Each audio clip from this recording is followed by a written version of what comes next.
continuing education. I'm honored and pleased to have welcomed you in Oriental Board. Today we're having Dr. Hassan Fawal, Professor and Dean of the School of Science and Engineering at the American University in Cairo. We're very proud and honored to have him with us. I'll just give you a brief experience of all of his CV, which didn't take 2 paragraphs. It needed a booklet, actually, our book, to be able to brief it and put it into words. Originally, Dr. Fawal, who was born in Egypt, Dr. Fawal grew up in the United States, but moved back to Egypt to finish high school and attend university. At the University of Alexandria, Dr. Fawal studied in the agriculture school and had nearly completed his degree when he encountered a new academic interest that shaped the rest of his life.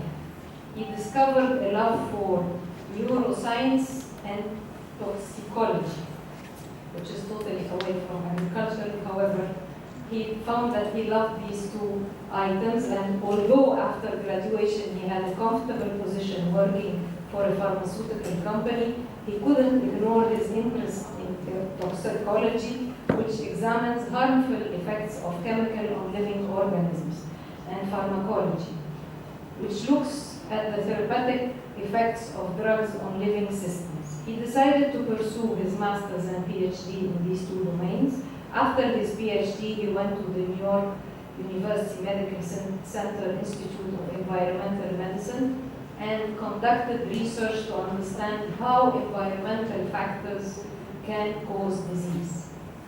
Because of his multidisciplinary nature of his research, he has taught across a variety of topics over the years, including environmental ethics and biochemistry, which is the science part. The surprising part, which is he continued to deliver lectures and he advised students in many disciplines, including psychology and social sciences, which is totally away from science. Dr. Fawal is known to be the builder of numerous educational programs and initiatives in many institutes in the United States. We are proud and honored to have Dr. Fawal join AUC. Without further ado, please welcome with me Dr. Hassan al-Fawal to speak about health is not medicine's monopoly or a luxury, it is your priority.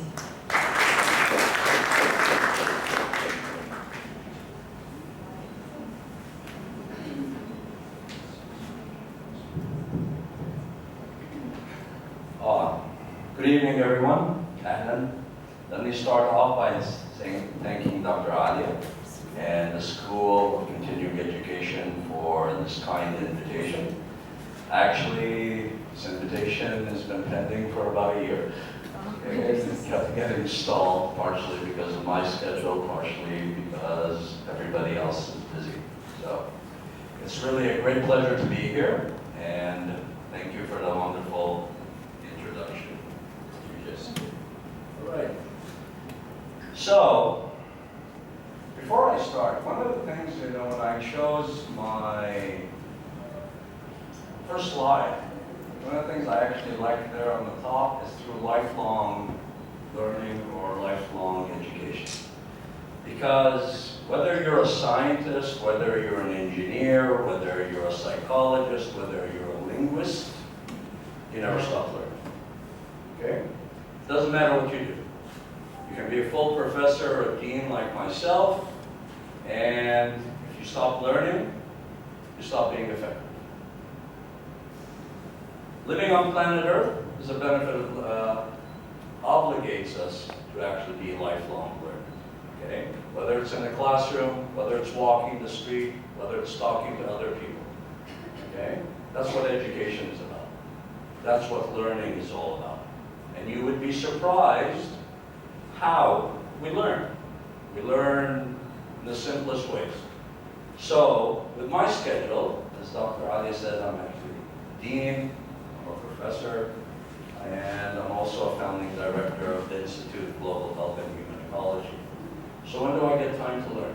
It's not during sitting behind my desk, it's not signing papers, it's actually dealing with students.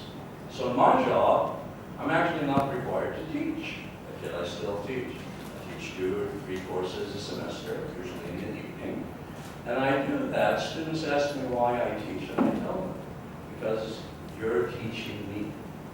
This is how I stay current in my field. It's your questions, okay, that actually contribute to my lifelong education. Because if I don't know the answer, okay, or I can't think of an answer that sounds smart, I'm going to go find out about it, okay? Or when you come to a class, or when you speak to me in an informal setting and you ask a particular question, say, Dr. Fawal, I read a very interesting article. Did you hear on the news? I saw on television, so and so. I learned. And what I do is I actually store this information in my head, and next time I meet somebody, you know, I tell them about it. It makes me sound smart. So you guys are the reason I may sound intelligent. Okay. So, when Dr. Alia invited me to do this talk a long time ago, she kept on asking me for a title. So I was wondering, what is the title? And the reason I chose this title is very simple. Every time I speak about health, people turn to me and say, oh, you're starting a medical school. I tell them, no. I'm not starting a medical school.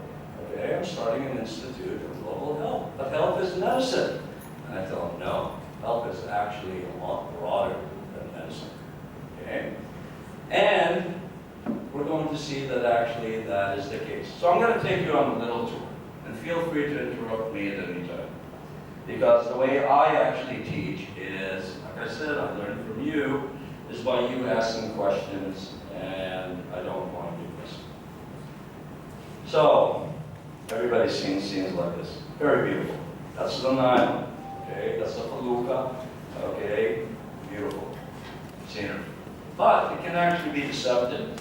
So I'm going to show you some pictures that I personally do. So here's the Nile once again. There you have a power plant.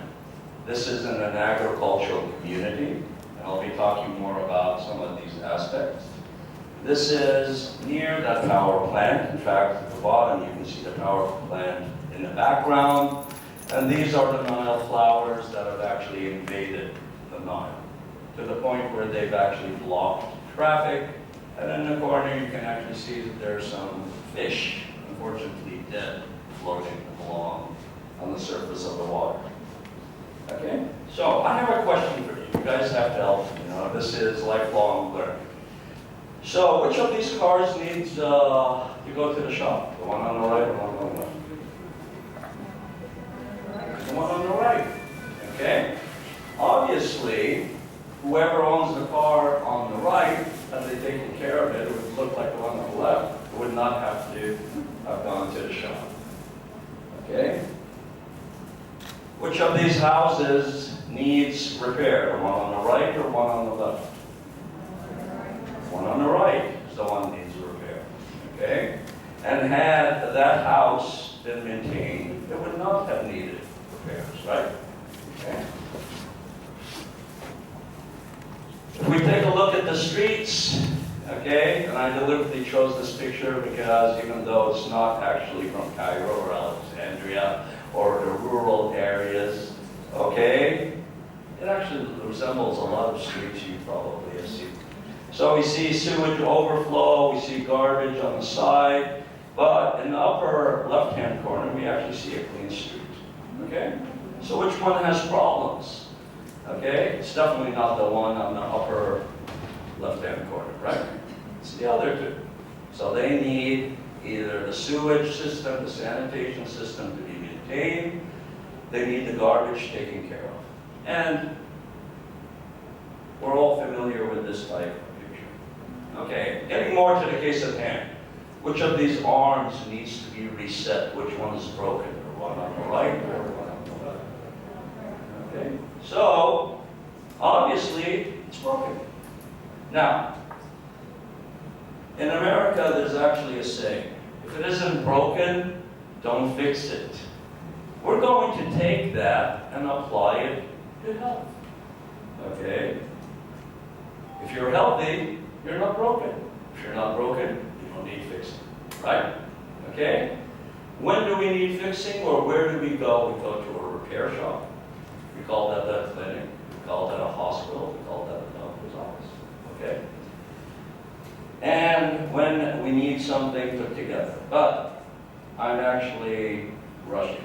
So let me tell you, what do we mean by health? So I went to the root of the word. In Old English, it refers to wholeness, being whole, sound, or well. Okay? In Norse, okay, which refers to Norway and the Scandinavians that also invaded England, it means something that is holy and sacred. When something is holy and sacred, you take care of it. Okay? And when you take care of it, it remains wholesome. In Middle English, it means prosperity, i.e. success, happiness, welfare, preservation, and safety. But even in Arabic, and I actually like the Arabic, so we have the root word sah, okay? Or sahih, sah. Even in colloquial Arabic, ammeya, what do we say?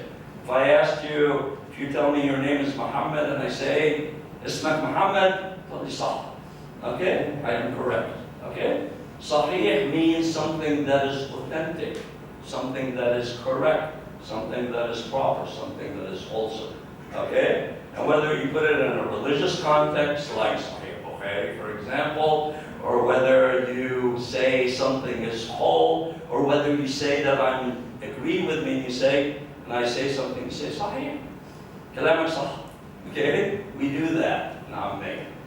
And if you look at the Arabic definition, one of the Arabic definitions, it means that your body, okay, is actually functioning properly. And so, when we think of health, we're actually talking about an absence of disease. Now, let's take a look at the term medicine. It refers to the practice, the theory, or the study of curing, alleviating, or preventing disease in humans. The one word I actually like here in particular that I want to draw your attention to is the word preventing. That's going to be very important. Okay? It also, unfortunately, refers to substances used in the treatment of disease, or medicinal potions, or plasters. And if you look at the Arabic definition, it's not much different. We're going to talk about another term that's going to come along the way. So, what this actually tells us, when we talk about the term health, we're talking about a state where there's the absence of illness, or absence of disease, or absence of something being broken. And what does that saying say? If it's not broken, don't fix it. Okay? And so you don't need to take it yourself to the garage, you don't need to take yourself to the clinic, and so on. Now, once upon a time that actually used to be true, okay, in our culture. Okay? It was very common. So what happened? This is what happened. This is what happens in the real world. As knowledge grew, people became more and more specialized. And so you end up with that. You take a close look at it, you're so focused on one thing that you don't see the world around. Okay? If you're a little smart and talk to other people, you might find yourself in this situation. Okay? Many of us probably have heard the story, it's an Indian story, comes from India, about the blind men, and they walk up to an elephant, and one touches the leg of the elephant, and he says, oh, that's a tree trunk. The other one touches the tail and says, oh, that's a brush. Okay? The other one touches the trunk of the elephant and says, zaluma, and says, that is a pipe. Okay? Each one is seeing only one part. Once again, what we should do and what health is about and what we're interested in is realizing the elephant. Okay? We go to a physician, okay, if we have a heart problem. We go to another physician if we have something wrong with our nervous system, our brain. We go to yet another physician if we have something wrong with our skin, and so on and so forth. We're fixing pieces. It's you having a car and not having the money to get the entire thing repaired. So you wait until you need a spark plug, okay? Then you wait when you need an oil change, okay? Instead of keeping the entire car whole, okay, or healthy. So, I have another question. So what do you think works in health? Just say yes or no. Physicians, do they work in the health field? Yes. Yeah, they do. Okay? Nurses, they work in the health field? Yes, they do. Okay? Dentists, they work in the health field. Veterinarians, they actually work in the health field too. What about biologists? Do they work in the health Yes. field? Yeah. Okay? Chemists, do they work in the health field? If you've ever had a blood test done or a diagnostic, trust me, it's a chemist that does it. It's not a physician. It's not a nurse. It's not a veterinarian. Hopefully it's not a veterinarian. Okay? What about physics? Do physicists work in the health field? Yes, they do. Actually, they do. Okay? What about data scientists? We collect so much data nowadays. Okay? There's a whole era that we talk about big data. In fact, data and data science are so important. The American University in Cairo is the first university in the Middle East to launch a program in data science. Okay? What about computer scientists? Yes. Okay? Can't do anything. Equipment, devices do not work without computers. Electronic engineers. There's a whole field in electrical engineering and electronics that has to do with biomedical engineering and devices. Okay? Who else works? What about environmental engineers? Do they work? Yes. Yeah, they do. They're healthcare workers. Remember the power plant? Remember the sewage in the street? Okay? 85% of rural communities in Egypt, by the way, do not have proper sewage and sanitation. Okay? And you need those engineers. What about social workers? Okay? So one of the very first things I told my colleagues when I returned to Egypt, and this is in the School of Science and Engineering, which I'll tell you more about, is basically we're all very bad communicators. We go to a science conference and we talk to our colleagues and we're talking up here. But we can't tell Ali why she should not drink the water from the Nile. We can't tell Ali why she shouldn't wash the laundry or bathe her kids. We can't tell Ali why her kids need to be vaccinated. And we can't tell Abu Ali, not Hassan Abu Ali, that's Ali's husband. Okay, the other Ali would be me. Okay? We can't tell him why, can't explain why when he goes and sprays his crops, he should actually wear protective gear. So who do you go to? You go to the social scientists, you go to the social workers, you go to people in communication. Okay? What about economists? Yes. Health costs money. Okay? To make it affordable for people, you need to come up with an economic plan. There's a lot of people who go into the area of health economics. Okay? What about policymakers? So I can do all the science. Okay? Our nurses and our physicians and our engineers can come up with systems of remediation, of hygiene, of sanitation. But unless you have the policies and the regulated structure and informed structure, they don't really mean anything. Okay? But for policymakers to make decisions, they need evidence and information. What about teachers and educators? Yes, they are actually part of the health workforce. Okay? Artists. So everybody's seen these signs with a cross, do not smoke. Guess what? This was not a scientist dreaming that up. Those were graphic designers that decided, oh, quite often there's a language barrier. Either you have foreigners who do not understand the language, like in the United States, or you have people who are illiterate. So you can give them all the paperwork with all the wonderful instructions, paragraph and paragraph and paragraph. They still won't understand what you're talking about. So you come up with a sign. Artists came up with that. And when you want to really get the message out, you need the media.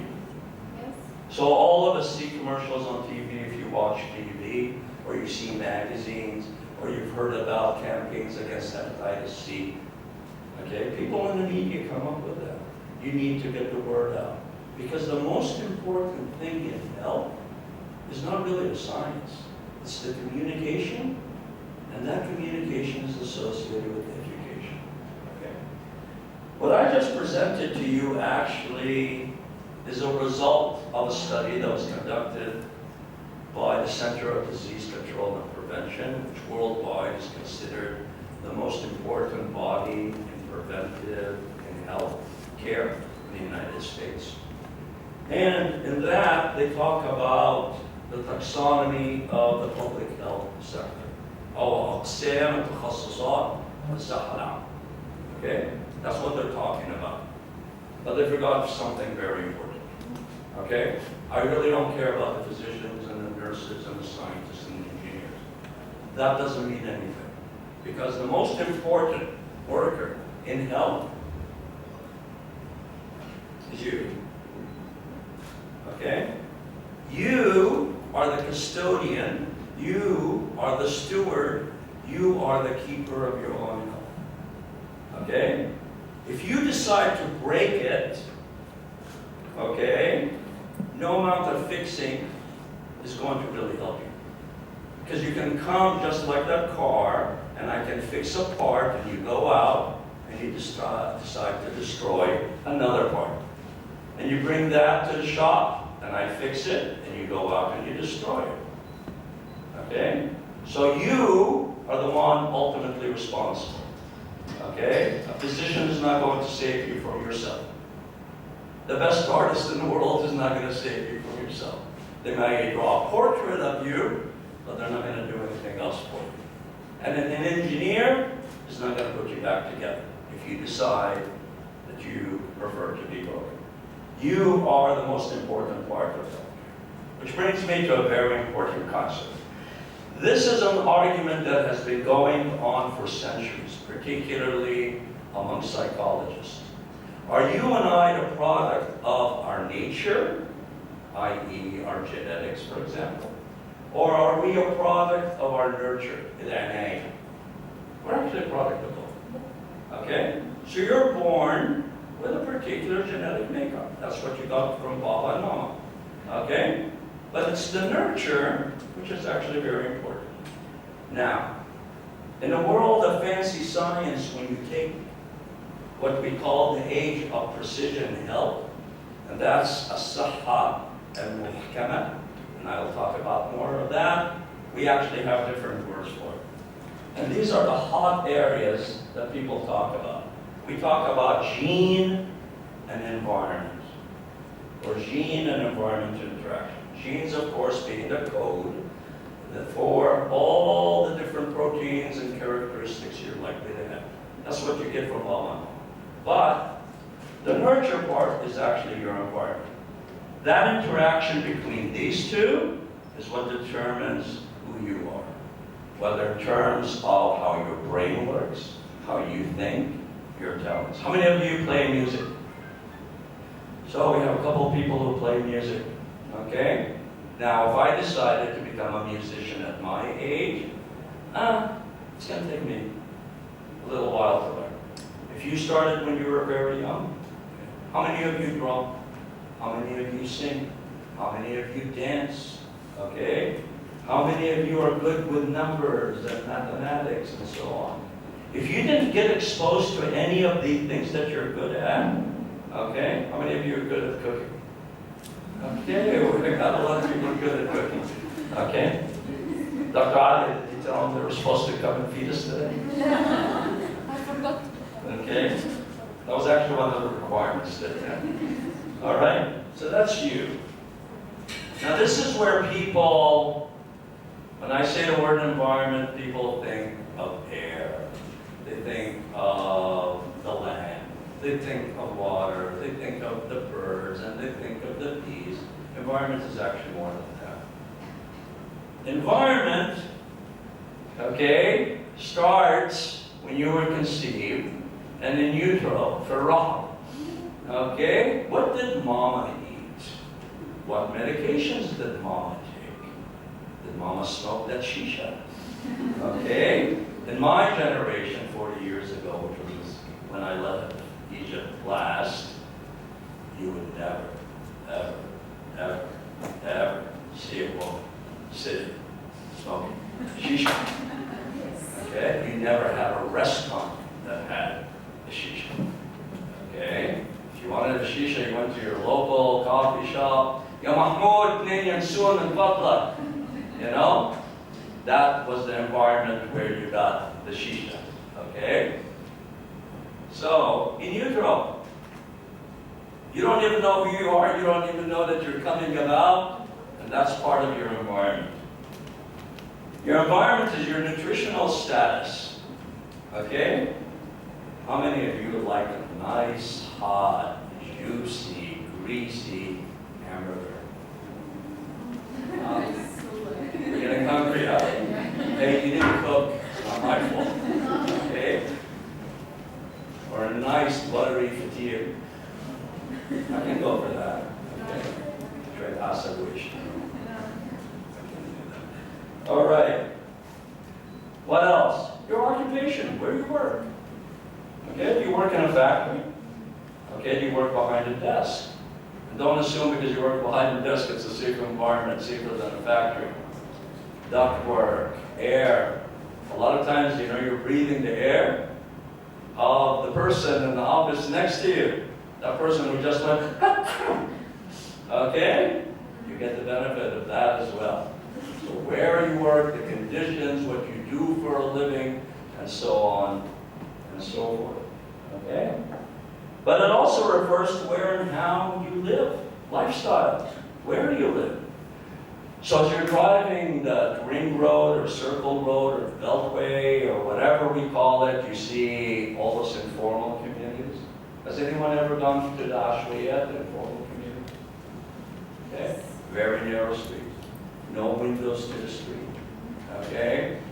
The building actually looks like no straight line. Okay? Makes us wonder sometimes how we built the pyramids or if we did. Okay? That's okay. But come on, the pyramid is slanted. I wonder if they did that deliberately or it was an accident. I don't know. Okay. Okay. One of the things Dr. Ali did not mention about me, I don't do archaeology. I'm sorry. Okay. So, your environment is actually your environmental exposures. And you're going to say, I don't work in a factory, I don't drink the Nile, I don't do that. Hey, do you live on planet Earth? Who doesn't live on planet Earth? Anybody here, Mishash Allah? But then Hygiene Hypothesis. You got exposed to the environment. You're going to walk out of this lecture, you're going to go in the street, and you're going to walk by a bunch of taxis and cars in the traffic, and there's exhaust coming up. I'm sorry, you're still going to breathe it. Okay? You're going to accidentally fall down, and your hand is going to fall into some garbage. Okay? You're going to go to that cafe, and they're going to pour you some water, and unless it comes from a sealed bottle, okay, that's difficult to open, you don't know where that water is from, where it came from. Okay? Even in Europe and the United States, oh, the purest wells in the world. Okay, بير نقي في الجبال بتاعت الألبس في فرنسا ما حدش عمره شافها، أكيد حد شافها يعني. Okay? And you wonder, you live on planet Earth. You live on planet Earth because you're going to travel, you're going to go on vacation. في منكم هيروحوا الغردقة، في منكم هيروحوا السوما باي، في منكم هيروحوا الساحل. Okay? وجاركم البيع خلاص في المية. كهرباء بتتقطع والأكل بتتلاقى. You know, you live on planet Earth, guys. Your environment exposure is actually very important. Environment actually also refers to education.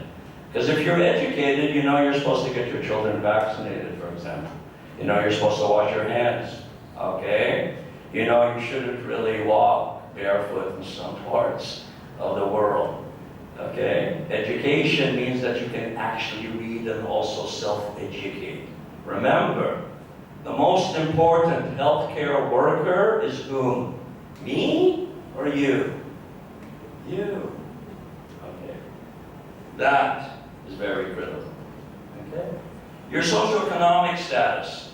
So if you work for a large factory, that large factory or that large company might actually require that you have a medical exam every year. Okay? If you live hand to mouth, and sometimes even go to bed hungry at night, okay, your socioeconomic status is going to prevent you from seeing a physician once a year, just to do a normal checkup. If you live in a place that has no clinic, and has no sanitation, and no sewage, and no light, and no education, and no school, and no job, and no agriculture, guess what? That's going to impact on your health, okay? You can be the smartest person in the world, but that's still going. Your socioeconomic status also impacts health. And so, for example, in Europe and the United States, for the last 40 years, they've been studying people who live in the inner city. Inner city is a nice way of saying ashway, okay, or ghettos. And why there's a higher child mortality rate, why more babies are born but die at a very young age. And they found out that the most critical thing is prenatal care, the care that the mother has before she gives birth. Because the doctor will tell the mother, oh, you have deficiency in vitamins, you have to take this vitamin, okay? Something as simple as that, okay? You're not eating properly yourself, and you're carrying a little person in your womb, and guess what? The food you eat is the food that you feed that little person, okay? And so, socioeconomic status is really a very, very important factor. In recent years, we've actually discovered that the bacteria in your mouth and the bacteria in your intestine, gasoline, are very critical in your health. That when we eat the wrong food, or when we abuse drugs, including antibiotics, okay? So I have a prescription that I got about 1.5 years ago. To this day, I can walk to any pharmacy and keep filling that prescription, okay? I'll probably be retired from an American university in Cairo. I will probably be incapable of walking, and I can still fill that same prescription, okay? That's not a good thing. Because that prescription is going to kill the bacteria that are intended to protect me. And don't think the bacteria are bad. So in the last 30 years, there's what we call the Hygiene Hypothesis for allergies and autoimmune disease. Autoimmune disease is when your own body attacks you. What is that? It says that if we are overprotective of our kids are more likely to get sick. So you know, parents, لا يا ولد ما تلعبش في التراب، لا يا ولد طلعه من بقى، لا يا ولد ما تعملش كده، لا وسعت نفسك الله يغلبس. We do that, don't we? Parents that are overprotective don't let their children generate natural protection. Okay? So, too much is bad. Remember Omari. Okay? Too little, okay, is also bad. There should be a balance. It's okay for kids to put sand in their mouth. It's good for them. Okay? I'm serious. I'm not joking. Okay? So, that is actually what we refer to as the microbiome. Epigenetics are factors other than those that have to do with genetics like DNA and so on and so forth, okay? So there are other changes that can occur in the cell that we now know can actually have a bad influence on our body. The ones that Red marked away are now currently the hot areas of research. Okay. Who in this room wants to tell me that all the wars and refugee crises that are occurring worldwide, and particularly in our region, are not going to have a health impact? Anybody want to tell me that? Okay? children mental health, poverty, stunted growth, okay, what we call environmental refugees, people who have had to leave their home, and so they move to other countries. The demands that they make on the land, that land turns into a desert, hunger, starvation. Anybody want to tell me that all the wonderful geopolitical stuff that occurs is not going to impact health? Don't be embarrassed. Nobody wants to tell me that. Yes, no? Yes, okay. You guys agree with me? No? Sorry? Do you agree with me? I agree that it already impacts now. It does already impact, exactly. Okay. And ethics. Okay, ethics are actually very important in health. Because it's ethics that makes you and me. Next time we have that bag of chips, as we're driving in our car and open the window, before I go, boom, you get out of here. Oh no, because how many people are in this room? What's your estimation out here? About 35? Good. That's at least 35, 40 bags of burritos in the street. Okay? And if every one of you from their apartment took that black garbage bag and put it out in the street, that's at least 35, 40 garbage bags in the street. Okay? Multiply that by the millions of flies that are going to collect around those garbage bags. And the millions of bacteria and microbes that those flies are going to transmit to the entire neighborhood. Okay? Do you make a difference? Yes. You know why? Because you're the most important healthcare worker there is. And so that's an ethical obligation. And of course, there are always the policies and regulations. A lot of times we have a lot of policies, a lot of times we have a lot of regulations, but we have no enforcement. But they look good because they come in a nice notebook and they've got numbers and they're single spaced and typed very nicely. And you can get them in English, you can get them in Arabic, you can get them in Hindi, you can get them in any number of languages. We have the documents, okay? Now, this is one of my take-home messages. Health and medicine are actually partners. But the big umbrella is actually health. Okay, because you don't have to be a physician. How many of you are physicians in this room? No physicians? Okay, so I can say anything I want. Okay. No, it's a partnership. Okay? But you know something, and I do tell this to my students. If we take care of the health part, okay, physicians may actually be unemployed. Okay? And I have students in this new program in public health, and I tell them, our job, our mission in life is to put physicians out of business. Because if it's not broken, it doesn't need to be what? Fixed. Thank you. It doesn't need to be fixed. So, they're not equal. Okay? Medicine is actually part of it. Okay? Pharmacy is part of health. Nursing is part of health. Social work is part of health. Engineering is part of health. And one of the proudest things that I am particularly proud of in being the dean is I'm not dean of the School of Engineering. I'm not the dean of the School of Science. I'm the dean of the School of Science and Engineering, which is very rare worldwide that you find the two together. And why am I proud? Because it creates amazing opportunities. And because I love the social science and the behavioral sciences and the art and history, I recognize that each one of these contributes to the mission of health.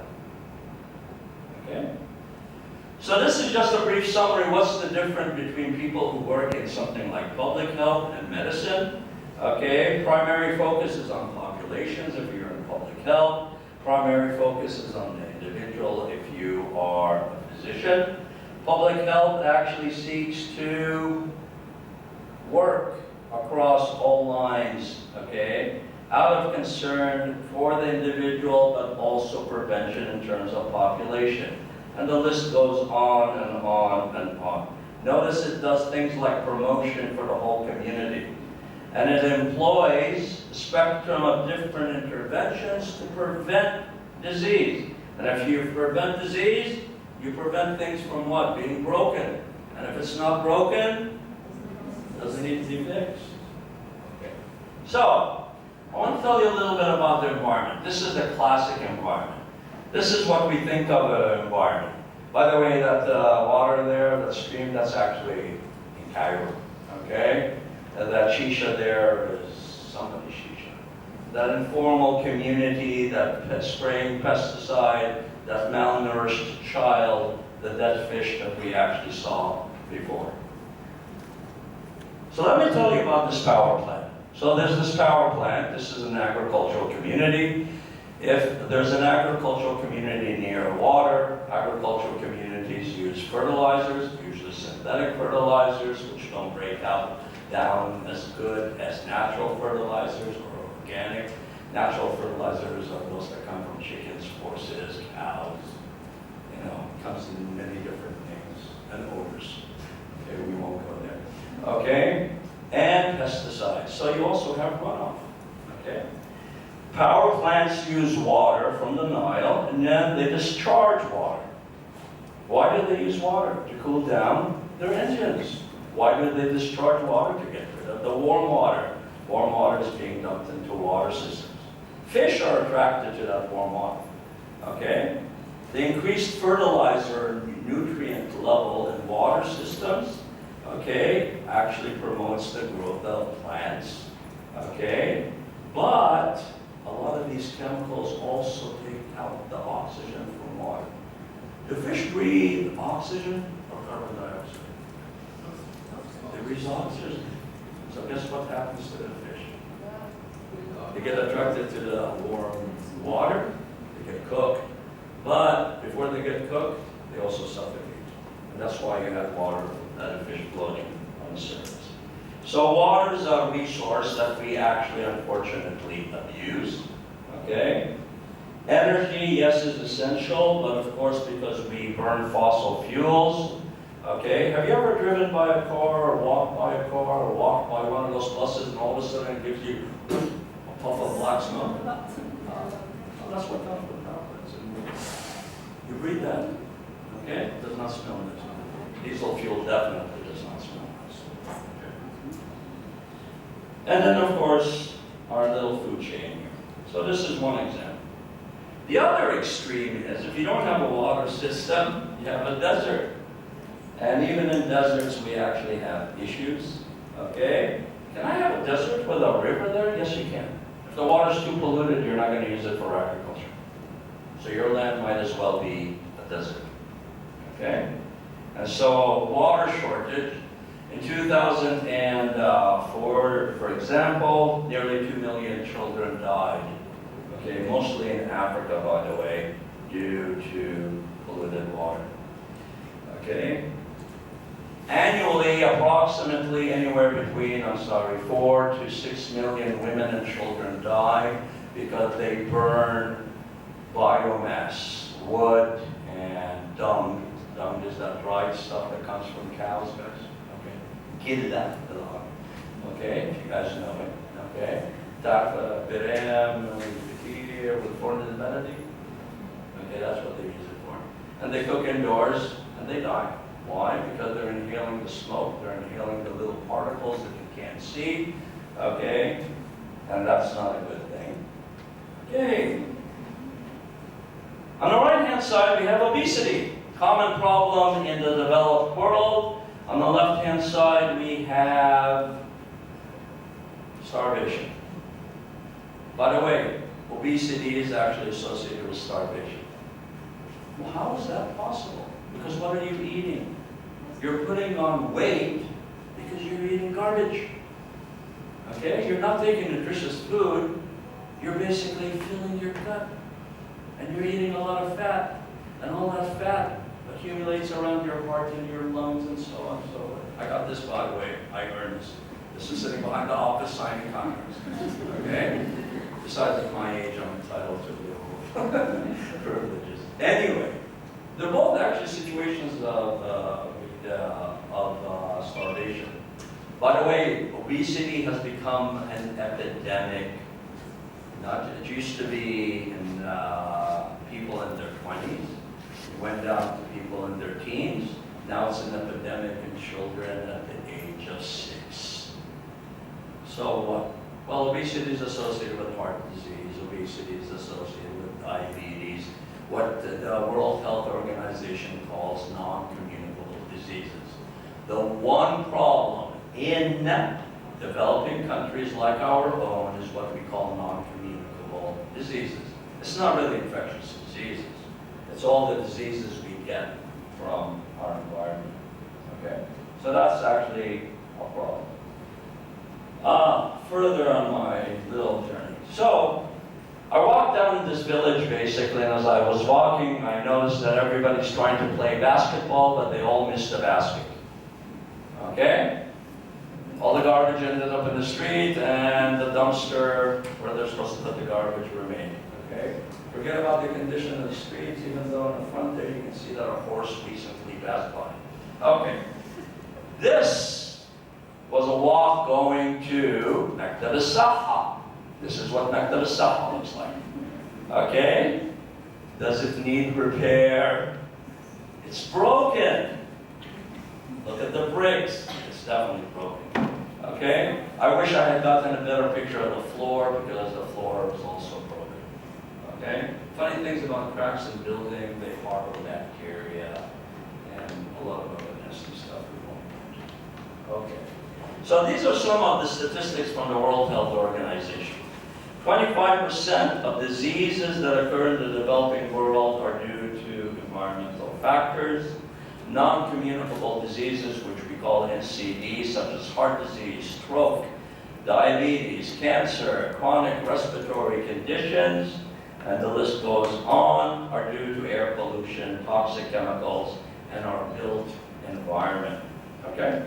As well as the fact that we all love to sit down and decide who's going to win, the Zematic or the egg.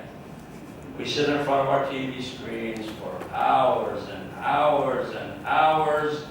Even in Ramadan Yajma'na, we go and see the Muslims forever and ever and ever and ever. What are we doing? The one exercise thing that gets exercised, I personally, when I use a remote control, I use my thumb. So that's the one thing that probably gets exercised, guys. Okay? We love to sit down. We love our air conditioning in our cars. We love to sit down in restaurants. After all, very few of us have shisha at home. Even though some of us do, I'm sure. Who's got a shisha at home? You're not going to tell me, right? After this lecture, you're definitely not going to admit it. Okay. Anyway, non-communicable diseases impair our economic development because you have more sick days. If you're sick, you don't go to work. Okay? And of course, guess what? In most of the developing countries, if you don't go to work, you don't get paid. If you don't get paid, you don't get to buy food, and if you don't buy food, you go to sleep hungry. And so poverty becomes this vicious circle. Okay? Anyway. Approximately 80% of all death due to non-communicable diseases occur in the developing world. People in the developing world die from non-communicable disease at a younger age, and 29% of all death from non-communicable disease occur in individuals under the age of 60. Considering the average lifespan now is supposed to be 79, that's not a good thing. Okay? What else? Nice forest.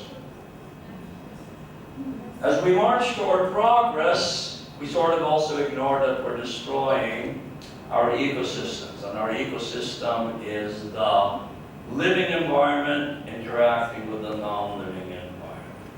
So what? So, in the last month, there was all these fires in the Amazon in Brazil. And most scientists will actually tell you that to this day, we have now cataloged or identified all the species that live in a place like the Amazon. So what? Guess what? all those wonderful medications that might keep you healthy, or when you actually have something broken that needs fixing, come from nature. If we haven't identified the frog, or the plant, or the tree, or the insect, where there's a potential cure for a disease, okay? And that is actually reality. So one of the areas that Dr. Alia said that I play around with is pharmacology. Pharmacology is the study and development, okay, of therapeutic beneficial chemicals to treat disease. And I can tell you from having taught pharmacology for 30 years, most of our drugs actually come from plants. That's where they started from, okay? You may think they come from the pharmaceutical company, they don't. They all started out with somebody identifying something in a plant that is useful. Okay? It's exactly like when you get a cold. Okay? And to this day, nobody has identified why. I actually think it's all in the brain. Okay? And you get a bed. Shorbet ferech. Okay? Grandma's chicken soup. And it works. Okay? It's probably because grandma loves you so much. Or your mother loves you so much. Okay? Sounds good? But that's a perfect example. Or people are now turning back to what we call traditional medicine. So 30 years ago, there was a revival of what we call traditional Arab and Islamic medicine, or TAIM. Okay? But people in China and Japan to this day use what they call herbal medicine. Okay? I had the privilege in the United States of teaching for an acupuncture and herbal medicine program for 12 years. And it was so fascinating to talk about all of these wonderful plants and actually animal products that are used therapeutically. You destroy something you don't know exists, you end up becoming in trouble. Okay. Looks familiar, right? Looks familiar? Looks very familiar. I know you're getting hungry, but okay, we're gonna dust out the carrot sticks for sure. Okay. Nice healthy food. Looks familiar? Did you know Egypt was one of the top 10 in traffic deaths? Wow. Looks familiar? Looks familiar. Okay? Who's responsible for all of this? Okay, now, let me backtrack before you answer who's responsible for all of this. Okay? Who's the most important healthcare worker? You. Us, you, me, everybody. Guess what? Who's the single greatest threat to health? Come on, it's not a trick question. Come on, you're a smart group. Okay? Yes. So guess what? That's us. That's me, that's you. We're the ones who create that environment that interacts with our genetics, that puts us at risk that something is going to be broken. And if something is going to be broken, it needs to be fixed. But if you're destroying even the source of the fix, like your environment, the plants, the animals, where potential therapies and treatments occur, you're going to be in trouble. Okay? So these are some of the issues that confront our part of the world. Okay? But they're not unique, by the way, to the developing world. There are problems in Europe. There are problems in the United States and South America, and so on and so forth. Air and water pollution. Most countries have short-sighted energy resource management. So we want to burn coal and we want to burn oil because life, I once asked someone, by the way, okay, so when I traveled on one of my trips to Egypt in 2016, I had my wife with me, and as we were leaving Cairo airport, she kept on looking around. I told her, "What are you looking for?" She says, "Where are all the solar farms?" Okay, so I actually asked some of my engineering students who actually work in solar. Says, well, Egypt really hasn't invested that much in solar farms because the batteries to store that energy are not really that great. And everybody knows that life in Egypt starts after sundown. And so there's not enough electricity in those batteries to fuel our lifestyle. Actually, I did discover that life in Egypt starts at sundown, which is why we brought you here at 6 o'clock. Okay? That's part of the strategy.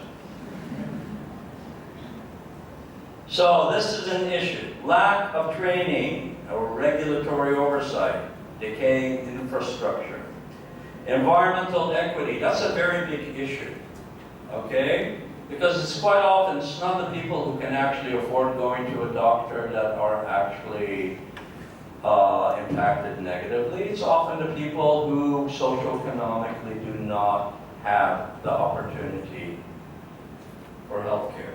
Okay? Desertification. By the way, desertification is not simply turning land into desert. Desertification, you can actually have a green field, green piece of land, but it's still desert for the simple reason it's not producing anything useful. Okay? So I can have a green piece of land, but the water around it pollutes it, contaminates it.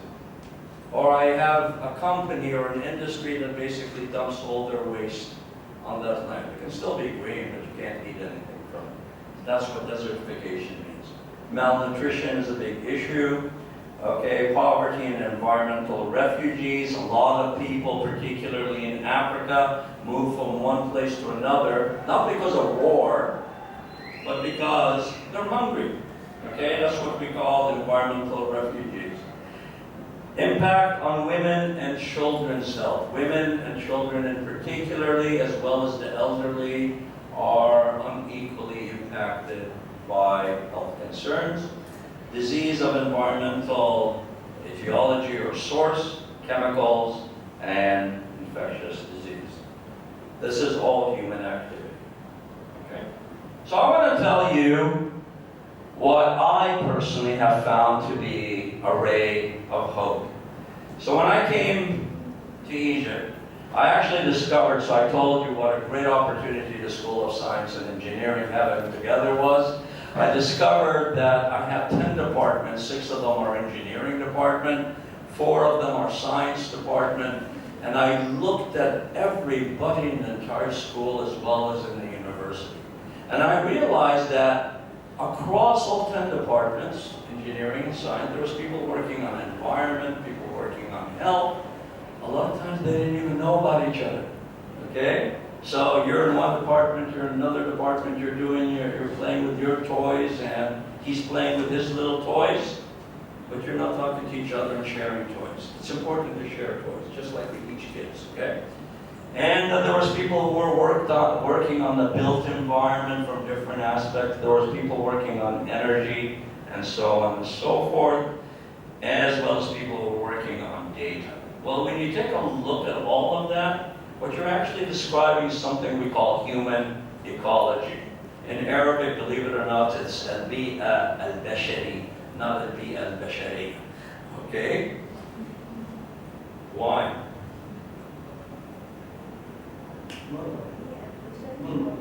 Yeah, no. Okay? It doesn't belong to us, but it's a bi'a that surrounds the humans. When you take all of these together, they also have elements that create what we call global health. Why global? Because with human travel, what happens in Cairo no longer just stays in Cairo. What happens in Paris no longer stays in Paris. Somebody's coming from Paris to visit Cairo. And they're going to get an airport, and they're going to go, and if you work in a restaurant, you're going to basically be serving them, and they're going to sneeze. And they just gave you a nice, wonderful 50-pound tip that they sneezed on. Guess what? They imported something from Paris. Okay, we love imports, right? We love importing things from Paris, from China, from New York. Guess what? You got an import. Okay? You just didn't know it. So this is why the global health aspect. We also have all these wonderful enabling centers that we talk about, okay? Something like the Center for Applied Research on Environment and Sustainability, a very successful social and research center. But we even have the School of Continuing Education. It's the School of Continuing Education that enabled me to come and enjoy talking to you about something that is very critical. Because the message I'm trying to get across, guys, okay, is if you, the most important healthcare worker in the universe, takes care of you, you put people like me out of a job, and I want to retire.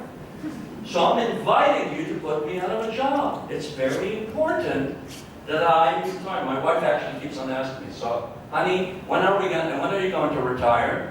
And I told her, academics don't retire. There's only one way academics retire. And it's not the way you want me to retire. But help me retire, guys. Stay healthy, and I will retire. Okay? We got a deal? Okay. But you can't do any of that, by the way, without the social sciences and behavioral sciences. And so they contribute to global health. You can't do anything without the policy and communication and economics. So they contribute to global health. And you can't do that without all our partners.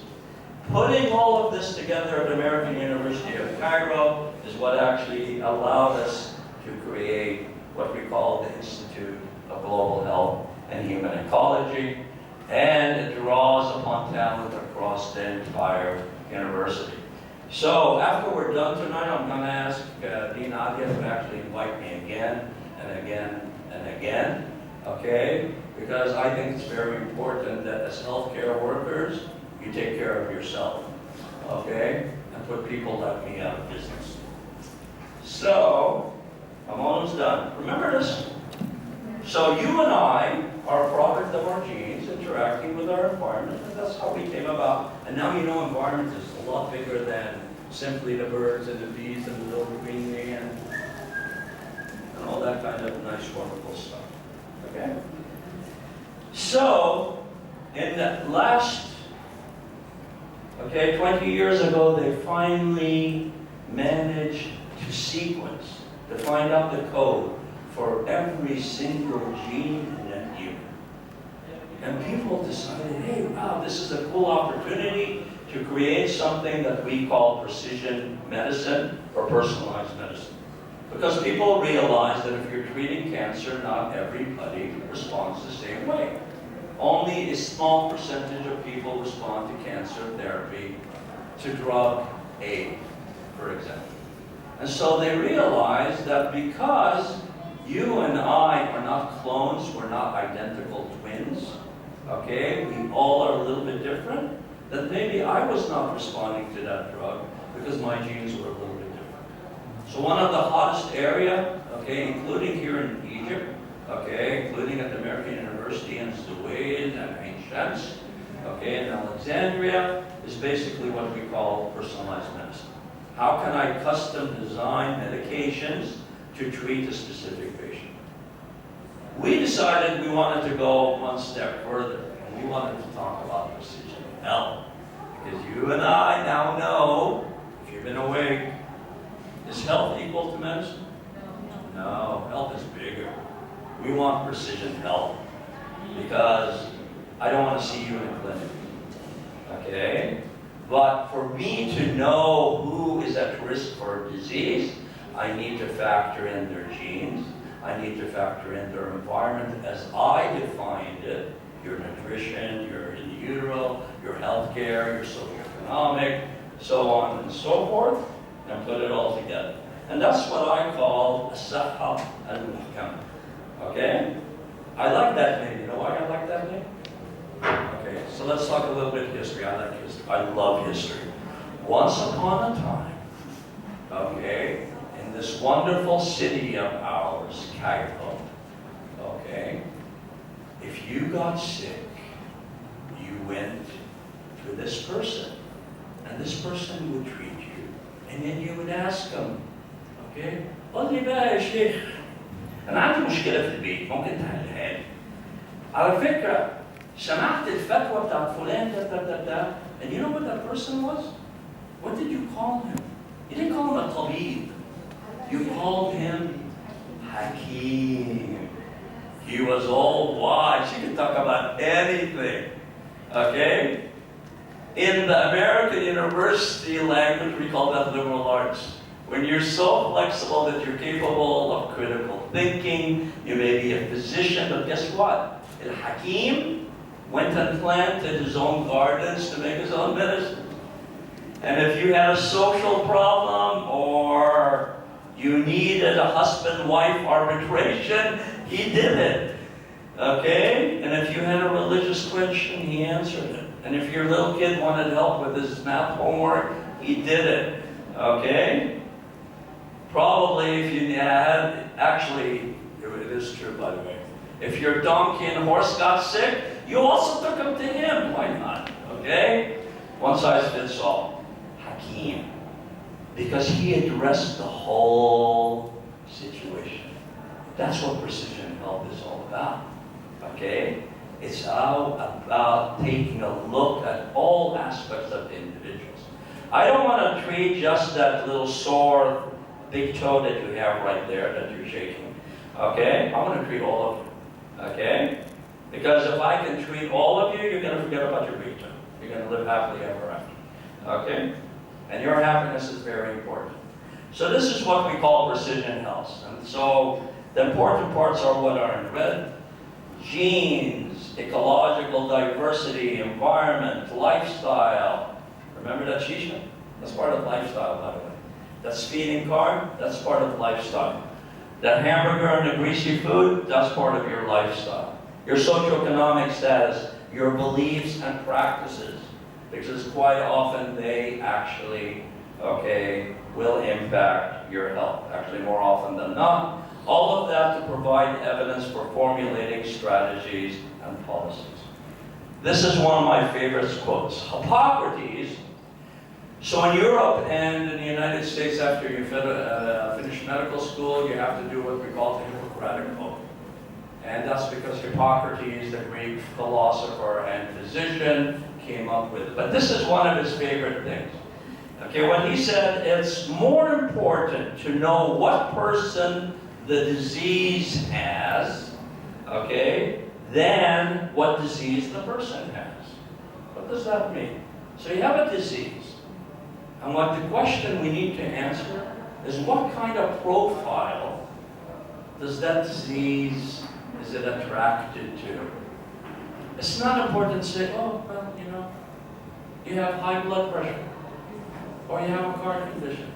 No, I want to know in advance, okay, that if this is what you're eating, and this is where you're living, and this is where you're working, and this is, okay, your socioeconomic status and your education level, are you at risk? You know why?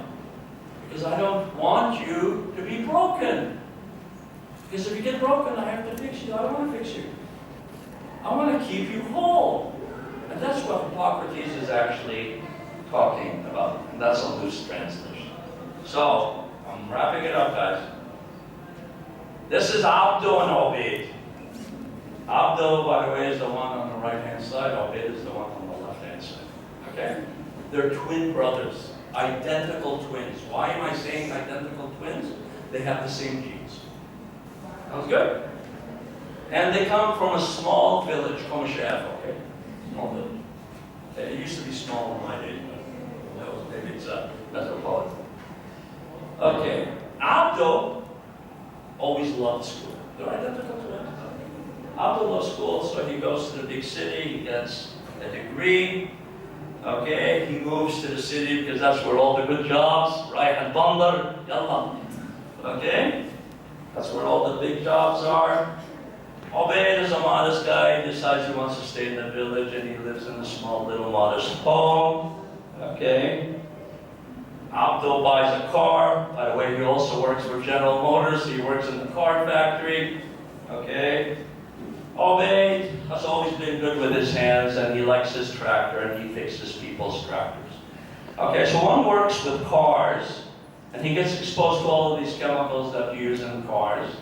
Okay, that's Abdo. Obeid loves his tractors, but gets exposed to the same identical chemicals. Okay, that Abdo does, fixing tractors. Okay, no big difference except where they live. Okay, Abdo has a couple of cute little kids. He decides he's going to send them to private school, so he's probably going to have to Uber after hours, by the way, to make ends meet. Okay. Obeid, who lives in the country, where it's nice to have a lot of children because they can help you with the land. It's really cute. He has 5 little cute. The first one, by the way, on the left-hand side is Ali. That's why we call Obeid Awad. Okay? Sounds good? Well, of course, if you have kids, there must be a mother. لا أنا محتاج هواش جديد. الجيران هيقولوا إيه؟ ما نقدرش نلبس نفس الفستان زي بتاع السنة اللي فاتت. بجد. Okay, and she's always demanding, so he works overtime and he's always stressing. هنجيب مصاريف المدرسة منين للأولاد؟ المدرسة الخاصة. أنا عاوز نبعتهم من UC. كلمنا فلوس. Okay, المدام عاوزة كذا كذا كذا كذا.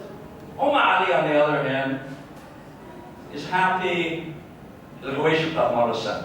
You know, she carries that entire family savings on her arms. You guys know that, right? Okay. Egypt hasn't changed that much, by the way. Okay.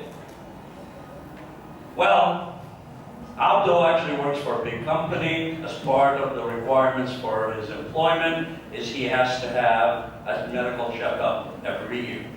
Sounds good? Okay, so he does. Obeid, on the other hand, gets sick.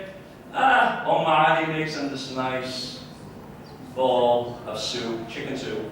Okay, she probably got it from her grandmother, you know, which is probably why it works. And, you know, he's modest. Of course, living in a big city comes with a price. You know, not only you're working in this factory, but there's also this pollution because all of this traffic. And of course, there's those 45 bags of potato chips in the street and the 45 bags of garbage. Okay? The question is, which one of the twins actually gets sick? So genetically they're the same. Environmentally, in terms of chemical exposure, they're nearly identical. One has a lot of stresses in life. The other one has less stresses. Okay? I mean, I've seen people, farmers who live in the country, they basically just make ends meet, but they have this nice, wonderful, relaxed attitude. Okay? You know? They still, by the way, watch Fawal, which I used to go with, anti-Semitic and all that kind of stuff, but it's actually more relaxed. Who gets sick? This is what precision health is. Now let's complicate the situation. Forget about Abdo and Obeid. Okay? Instead of being identical twins, let's throw another. It's Obeid. Okay? Now you're putting the sex factor. Okay? If you gentlemen did not know women produce hormones, you produce hormones. The hormones are not identical, okay? Do they influence outcomes? Yes, they do actually. They do have a health impact. Okay? This is why it's important to be a smart healthcare worker, guys. And you are that healthcare worker.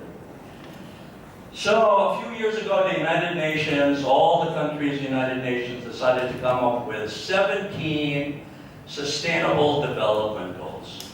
They broke them down to 17 sustainable development goals. Okay? It might be the weakness of my eyesight, but the way I look at it, every single one of those goals centers upon health. Okay, one of the goals is poverty. Poverty is a health issue. One of the goals is family. Family is a health issue. One of the goals is water pollution. Water pollution is a health issue. One of the goals is construction and crumbling infrastructure. That's a health issue. One of them is ocean pollution. That's a health issue. It doesn't matter which one of the other 16 goals you're talking about, they all are health issues. Okay? And so, one of the things I am personally proud of is that the work that we are actually doing in my institution has this belief. The belief is it's not simply that you come and get a degree, but you have to contribute to the community. It's not simply that you work in a laboratory, you have to translate what you do in a laboratory to the real world, like the occupational health of individuals. So we talk about from the laboratory to the workplace, or من المعمل إلى العمل, and from the university to the community, من الجامعة إلى المجتمع. My last word is a quote from this gentleman. I admire this gentleman. I've never met him, but I admire him. I've read his work. Let me tell you why I admire him. He has a bachelor's degree and a master's degree in engineering, okay, chemical engineering specifically. He went on to become a physician. MD is a medical doctor.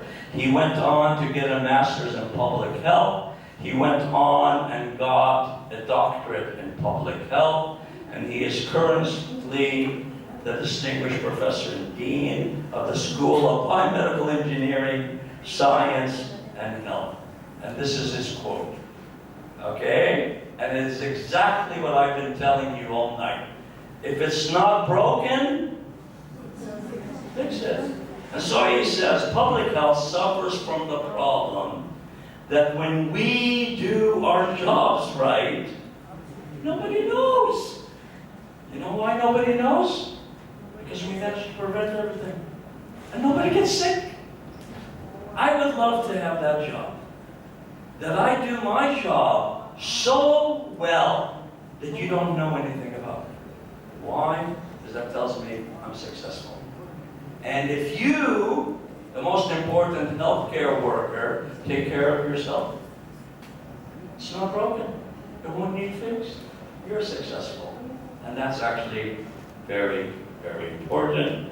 And that's what we are all about at the Institute of Global Health and Human Ecology. And on that happy note, my two poverty-stricken kids, notice, little kid there, not too happy. Eventually, we want to make all the kids happy. And on that note, we would like to thank you for your kind attention.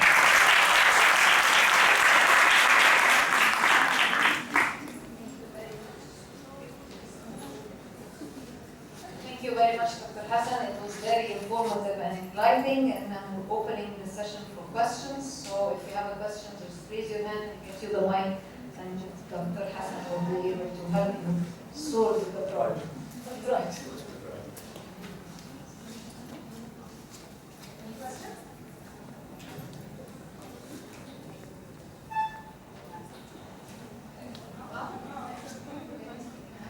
Yes? Excuse me. أنا بس دلوقتي احنا في عوامل الحيوية أو الإنسانية. Important to building the children. How? I am a teacher primary school. كنت صدق في الأرض Ecology and study another college. كنت في الأرض at least stay about 5 years in many university. College الفنون جميلة artists. How making this building in زمان أو in the people زي ما انت عارف المدرسين عامة في مصر عامة المدارس الناس المجتمع لهم احترام كبير للمدرسين ورغم ان حضرتك مدرس عربي ما حدش بيقول انك مش ممكن تعلم الاطفال او تتعامل مع اهالي تتعامل مع اشياء اخرى بما فيهم صح يعني الواد علي اللي عندك في الفصل اللي بيروح الحمام تساله قصتين الواد الجعان شويه صح الوقت اللي بيجي لك مضروب، ايه مين ضربك؟ لا صباح وانا اشتغلت ساعه كويس. اعترف Excuse me, sorry. العلم اهم حاجه. ممكن مثلا سؤال تاني ممكن انا بعمل ده كله في الفصل حاجه زي كده يمكن you must bring all the teachers not one teachers. لا ما بس انت قدوه للزملاء تشجعهم. لاقي مكتوبات ودير الزملاء المدرسين التانيين شجعهم. كلم ناظر المدرسه قال له يلا نعمل برنامج يعني مثلا في الولايات المتحده من اول سنه ثانيه كل طالب لازم مره في الاسبوع بياخد له ساعه بيبقى فصل بالصحه والاعتناء وبيجيبوا مدرسين مخصوص مش شرط مدرس صحه واحد زي حضرتك اتعلم تاخد لك كورس في سكول كونتينيوم اديوكيشن مثلا وفي بتاع مستندات مكتوبه بالعربي انت تترجمها لو حد يساعدك تترجمها ووزعها. قول للناس يلا نعمل برنامج صح. انت في مكان يعني في خليط من المدينه والريف فبيجي لك طلبه من الاثنين. ازاي تعتني بيه؟ وانت اللي ممكن تركز في المشاكل اللي هي لها دعوه بالمجتمع اللي انت ساكن فيه. انت افضل. بس اثبات التسلس كان في مساعده في انك تنجز الحاجات دي مرة. Thank you.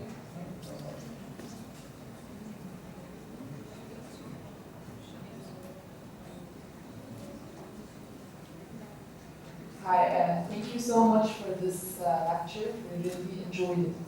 I don't have a question, it's more of a thought. After this, I have a dilemma, maybe before this. I always in a dilemma of we only live once, so stay healthy, or we only live once, so why don't I eat that burger, which I currently crave that much. But at the same time, I'm thinking I have to stay healthy. And then 2 minutes later, I think, no, I only live once, so I will eat whatever I want. So how can I manage that behavior? I know it's part of my environment, my attitude and my behavior and my thoughts, but I'm living in that dilemma for so long. Well, you only live once, right? You said it. We only live once. So your choice is, okay, do you want to, okay, enjoy life for a little bit and be miserable? I like burgers. I like steak. Okay? The question is, do you indulge yourself? Or do you do everything in moderation? Okay? Right? Okay? It's a balance. So do you know the story of the 3 bears? Okay, let me tell you the story of 3 bears. You know the story of Goldilocks? Yes. Okay. So once upon a time, there was this little girl. Okay? This little girl goes to the forest, and she finds a house, okay? And she's hungry. The house belonged to 3 bears. We don't know about the 3 bears. She goes into the house, and she's hungry, and she finds basically that okay? سلطنات مهلبية سخنة ضربتها too hot, okay? سلطنات مهلبية باردة too cold. Now if كان في سلطنات مهلبية just right. Okay? It's a balance. She goes upstairs and wants to sleep now. Okay? By the way, you're not supposed to sleep on a full stomach, but we do. See, this is part of our problem. Okay? In Middle Eastern cultures, Mediterranean cultures, okay? Anyway, she goes upstairs. Okay? سرير مرتبة بتاعت النشفة شوية. Okay? Not good. Okay? سرير مرتبة بتاعت كرشي. Okay? غرقت فيه. Okay? Not good. وبعد كده المرتبة اللي هي نص. Just okay. نفس الموضوع. Nobody says you can't enjoy hamburger. Okay? But what we're saying is don't go crazy and live on nothing but hamburgers and greasy food. Okay? Egyptians my generation of Egyptians, الفطير, القشطة, العسل, البرام, الفول والطعمية, فول الفلافل الاسكندراني. Sorry, you have to forgive me that. Anyway, and we do that. Nobody says not to enjoy life. I enjoy life. Okay? Trust me. Okay? I don't just sit behind my desk 24/7. I interact. I read. I draw. Okay? But I do everything in moderation. So you actually, short life, think of it this way. If your life is short, would you prefer to enjoy it active, or would you like to enjoy it to the point of excess, ziyada, that the second half of your life, you don't get to enjoy that all? Okay? So yeah, you can go out with your girlfriends, and if you go to that restaurant, and you did that shisha, and eventually you get respiratory disease. Do you think you're going to enjoy shisha? You don't do the smoke shisha. I'm not saying you smoke shisha. That's not smoke. No, I'm more keen on No, burgers. I'm just saying. Okay? Or you have a group of friends who smoke. Or you have a group of friends that live on 3 hours of sleep. Okay? Rule of thumb. Live on 3 hours of sleep, you get tired. If you get tired, your immune system is depressed. Your friend sneezes, you're more likely to get sick. Okay? So everything's a balance. Nobody says you don't enjoy life. You enjoy life. But at the same time, is it part of enjoying life that you take that bag of chips after you've eaten it and throw it out the window? Is that enjoying life? No. Okay? Is it really enjoying life for Abu Ali, that's not enjoying life. That's what they do, actually. I've seen it with my own eyes. Okay? That's not enjoying life. Enjoying life, basically, when we talk about enjoying life, the term people use in the health field is well-being. It's a sense of well-being. When the environment around you is ugly, there is no sense of well-being. You've even said to yourself, لا لا لا تعالي سوا مش هنمشي في الشارع ده. الشارع ده قذر وطبيعي جدا تعالي نمشي في الشارع ده. You've done that. You have a friend named Saba? No. Oh, well, we gave you one. Okay? Notice says, I'm talking about moderation. I'm talking about enjoying life does not mean that you cannot also have a sense of responsibility for yourself. You're not enjoying life if you have to go to a physician that has to give you a shot. You're not enjoying life if you have to go and somebody tells you you have to take these tablets for the rest of your life. You're not enjoying life. You're miserable. Okay? You will be enjoying life and say, yes, I can have that burger. Okay, but along that burger, I'm going to have green salad. Once in a year, I'm going to go to the doctor. I'm going to see what my vitamin levels are. And if I need vitamin supplements, I'm either going to eat the correct food or not. Okay? That's enjoying life. Being healthy is enjoying life. That way you can go and play your games. You can enjoy your music. If you're a fan of that day in Semitic and you want to see them beat each other up, you can still do that and enjoy life. And go to the movies and the cinema and go shopping in the mall. And they have a really good sales at Mark and Spencer at Carrefour. You know, at the Cairo Festival City, the Gamma. Yeah. Enjoy life. Don't say you couldn't do that. Okay. Now that's moderation, it's balance. Thanks a lot for your presentation. I want to ask you, I kind of choose between traveling and stay in my country. If I decided to stay in my country, I have many problems and I don't live in my country. There are many reasons. The first one, the system education in my country is very bad. Can you repeat that last part? The system of education Yes. is very bad for me. Here? Not here, in my country, in Egypt. Yes, in Egypt. What is your country? Egypt. Oh, okay. So I decided to traveling and to complete my higher education, but I can't choose a better Where do you want to, what are you interested in studying? I don't. What is your Any background? country. What is your background? MA degree or master's degree In what? in literature. Literature. Okay. There's an advantage to studying overseas. So I want to tell you a story that I actually started out life in agriculture. Okay? I spent my entire career teaching physicians, pharmacists, physical therapists, speech pathologists, everybody, you know, and actually, more specifically, my major as an undergraduate was entomology, to study medicine. An advantage, okay, which actually, by the way, also applies to the American University, is the fact that international universities overseas and American University allow you to study outside of your major. My question is, if I chance to travel to complete to get a master's degree in another country, I travel or not, or study in my country? Yes, but it depends on what you want to study. If you want to study literature, you go to a place of literature. Here within Egypt, okay, Yes. you have your choices of some of the private universities are good. Okay, I can't speak about the national universities. I will tell you that in my program, we take students who are physicians, pharmacists, veterinarians, artists, social scientists, people in policy. Okay, we take people, okay, if you can read and write, okay, you can apply to public health because I believe in what I was talking about.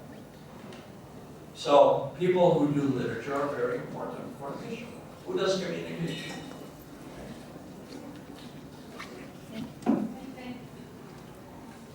Again, a researcher, pharmacist. Thank you for the lecture. I'd like to ask you about the research and development in the drug discovery or the lack of it in Egypt. What is the impact of that on the access to medicine? On the? Access to medicine or the drug prices. Okay. Unfortunately, that's actually one of the challenges that we face because even when we have pharmaceutical companies in Egypt, they are primarily assembly companies. Okay? And I think one of the things that we need to promote, and they're, I know, colleagues, okay, younger than me, who actually are interested in promoting them. Okay? So we make actually a lot of discoveries in drugs and therapeutics.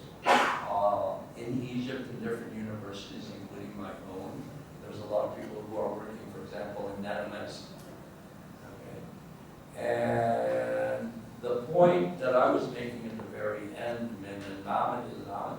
is basically how do you translate to the real world? So we in Egypt can actually be responsible for our own production. Part of it is how do you produce a good enough product? We need to put in place a system that takes something like a drug from discovery to commercialization. Okay? Right now, we do not have that structure. But we need educated people who are going to actually do that. And people are actually working on that because there's an interest from investors to move that along. But you know where it starts? It's exactly like don't throw that bag of chips. And you know, people say, well, you know, you can contribute. It says, well, I'm not the one who's going to make a difference. You make a difference. You make a difference by basically pursuing and trying to discover avenues by which you can actually fulfill, okay, what you think is a good goal. And you find people who think exactly like you to work alongside you.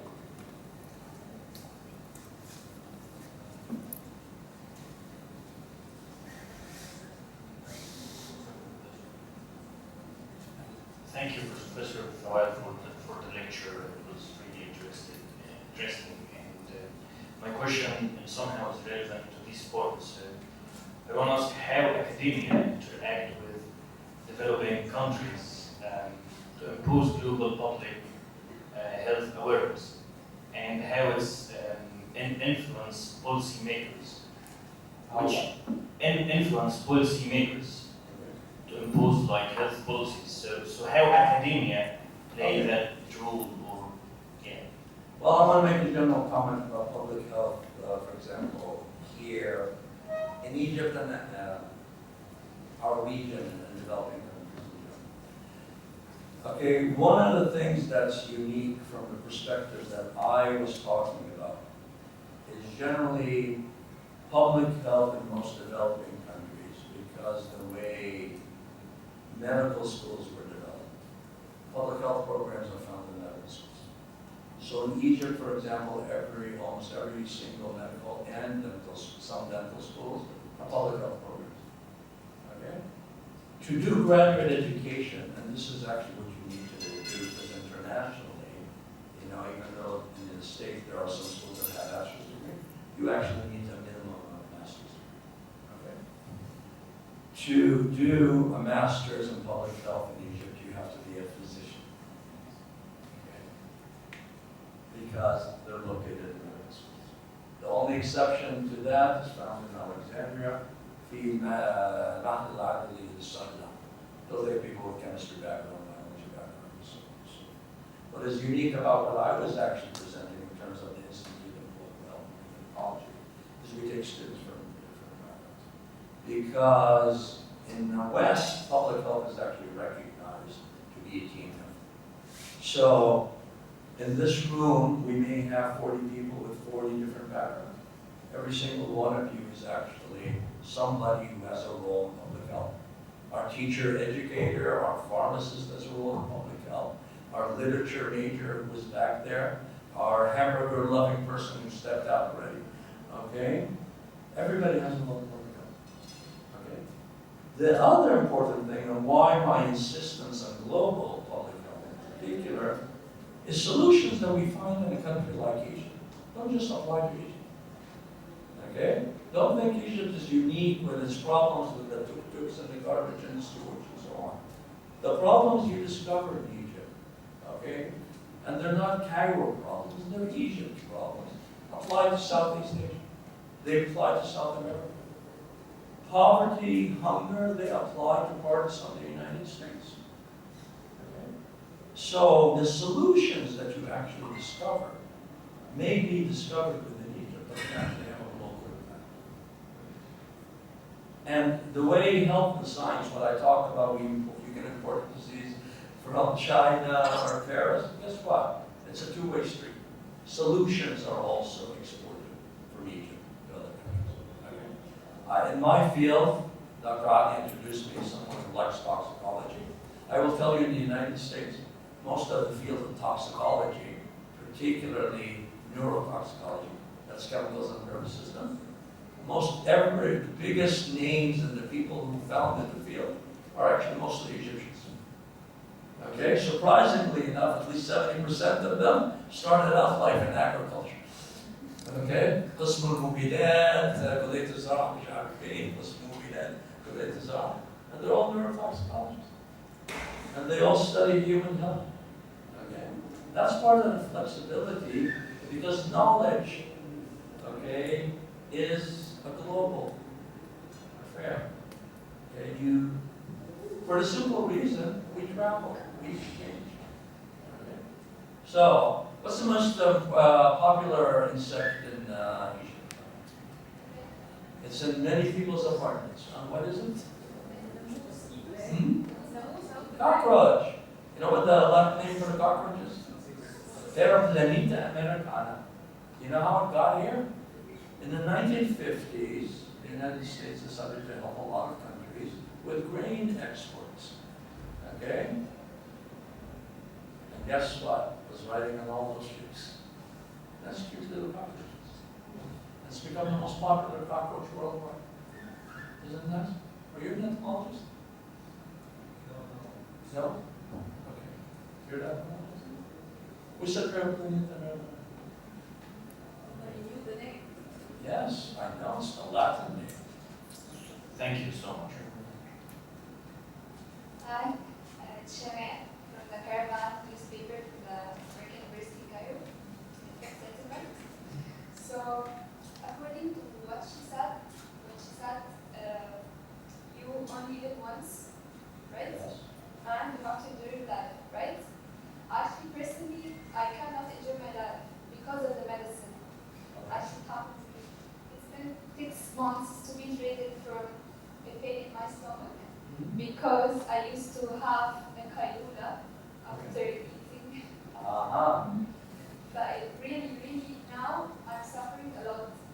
I went to more than 30 doctors to treat me, and until now, You don't have a treatment? Yeah. Yes. I don't know what I'm supposed to do for this, actually. But you have to take care. You have to take care of yourself, guys. Really. Because we don't have Kailula. We don't. Okay, or don't interpret that. Anyway. So what am I supposed to do by this case? No, well, first of all, I'd actually go see another physician, but actually, they talk to more physician. Let me tell you something about the medicine that we actually practice, the most common medicine we practice, which is actually the Western medicine. What we actually treat in Western medicine is we treat the symptoms. We don't treat the cause. Okay? You have high blood pressure, I treat the high blood pressure. I don't treat the cause of the high blood pressure. Okay? You have a heart condition, I treat that heart condition. You know, arrhythmia, your heart's not beating synchrony, I treat that. Okay? You feel depressed, I treat the depression. Okay? I don't try to necessarily find out the cause of your depression. So what we're actually doing is it's you, that car, okay? One tire has a hole in it, you go and fix that tire. Okay? You don't necessarily find out why. Well, guess what? You're going to get a hole in it again and about that speed. And give a shut out. Okay? Or the spark plug is missing, or the log is missing. We do that. It's a band-aid approach.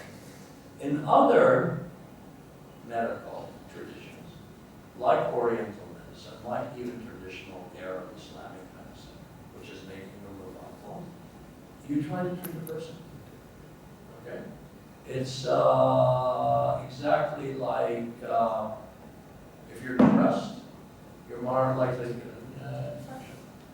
So I can treat the infection, but I haven't treated your depression. What don't I do wrong? Okay? Treat you, the person.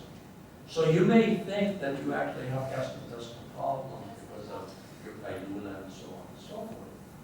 But a lot of people practice medicine as if it's a cookbook rather than individual. Because the way we teach medicine often is one size fits all. It's not. Okay? And so what you need to do is take a look at that individual.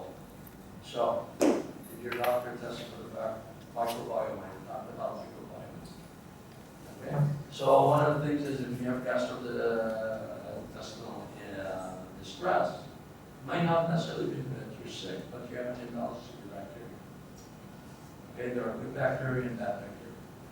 You disturb the balance between the two because of the diet that you eat or the drugs you've taken, and trust me, you're going to feel miserable. Okay? So one of the therapies, have you heard about probiotics? Probiotics, basically, you can actually buy them in healthcare stores. I don't know.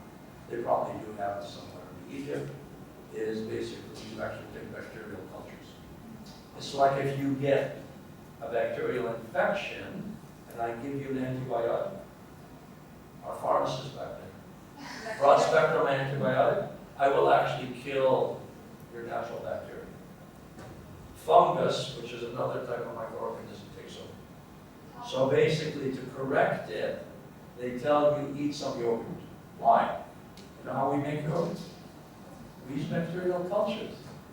So what you're doing is you're replacing the bacteria in your gastrointestinal tract. If you have very severe gastrointestinal disturbances, some studies now suggest that may be disturbance in your natural bacteria. The funny thing about these natural bacteria, by the way, is people have actually also demonstrated that they have a direct link in communicating to the brain. So they may actually affect brain function, including neurodegenerative diseases like Parkinson's disease and Alzheimer's. See, the nice thing about biology in general, medicine in particular, which is why, unfortunately, you guys will not get to retire, is the more we discover, the more questions we actually have. Okay? So I guess I should be happy because I'll never be unemployed. And if you were to my field, you will not be on the fight. Okay? So what I'm saying is basically within the limitations of the physicians that you've seen in their education, they may not necessarily know you. Thank you. Good evening, Mr. Professor. I'm Adi Bravo, come from Indonesia. Request your kindness for give me some advice regarding to Indonesia. Have You say dementia? Indonesia. Oh, Indonesia, I'm sorry. I stay here in Indonesia. Some poverty little have numbers of poverty. So you can give us some advice regarding if we have $500,000 US. How we can, what is better choice for us? Give them raw material for foods regarding for rice, or give them vitamin, fish oil, supplement. This is the first thing. The So why second, don't you educate them and teach them actually how to do their own fishing and their own cultivation? See, this is the whole thing with programs like you're talking about. If I give you money, okay, they're short-term solutions. If you give them food, so what? What happens to food? It's here, gone. It's not a sustainable solution. It's exactly like worldwide, including here, including some people that I work with. We have a lot of activities in sustainability, but you know what sustainability is? Is I come to your village, I introduce technology or a program, and it looks nice and wonderful. I take a few pictures, and then I walk away. I haven't educated the people in the village. I haven't taught them how to maintain whatever in technology I've introduced to them. And the minute I leave, it's not sustainable. So before our talk, I was speaking to Dr. Ani about sustainability. So we were talking about the Institute of Global Health. If that Institute of Global Health relies simply on me, and you guys put me out of business when I retire, and it falls apart, is that sustainable? Have I contributed to the solution? Likewise, when I give you, so on the way out, I'm going to give you 500 pounds. You can do something, two things with that 500 pounds. Please don't correct me on prices because I'm probably making this up. It's like, well, you can do a couple of things with that 500 pounds. You can take all your friends who like to indulge and only live once and buy them a big nice meal and spend the 500 pounds. Or you can go to a bookstore and you can buy a nice book or download a nice program that will actually help you educate, that will allow you to learn yourself, that you take on a project where that 500 pounds becomes a $500,000. It's your choice, right? But if I'm just giving you money telling you, okay, well, there's so many hungry people, yes. I didn't say don't feed them, but balance that with educating them that they can actually be self-sufficient. So putting on my comparative religion hat, okay, for a moment. Is it better, okay, that I feed you fish, or is it better that I teach you how to fish? I'm sorry. The second question is, which better for us to do to rise body not to rise body not maybe give them any food, any regarding for body food, or rise up psychology healthy. I mean maybe some treatment or Yeah, but if you don't feed them, what's happening to them? I think for the who live in the maybe in Indonesia, there is some poverty, right? So I think what is the better way? Give them for body health or for psychology health? For Psychology. psychological or Body health, body. Body health. Body health. Make them better